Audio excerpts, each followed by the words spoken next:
अपना आदमी को दिल्ली जाना होगा, दिमाग से फाइट करना होगा। अगर कोई गलती एमपी बन के चला गया दिल्ली, तो हमारा जो एग्रीमेंट है दिल्ली में ब्लॉक करने का कोशिश करेगा। मैं अब अपना ही लोगों को दिल्ली भेजूंगा। ये फाइट दिमाग से फाइट किया जाना चाहिए, सिर्फ गुस्सा से नहीं।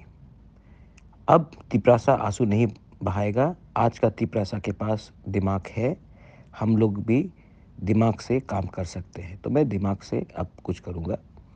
आप मेरे ऊपर भरोसा करो। Admission for NIOS national institute of open schooling एक राष्ट्रीय शिक्षा बोर्ड।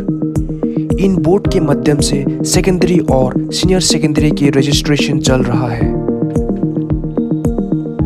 और सीनियर सेकेंडरी कोर्स से आप चुन सकता है आर्ट्स, साइंस और कॉमर्स।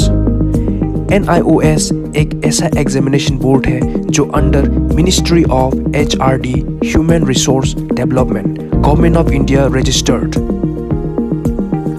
तो बिना देर ना करते हुए आइए, एडमिशन चल रहा है। एजुकेशनल सोसाइटी के थ्रू से हम स्टूडेंट्स की ड्रीम्स को रियलिटी में लाने का अच्छा अपॉर्चुनिटी देती है। आइए हमारे ऑफिस हायुंग एजुकेशनल सोसाइटी अगरतला।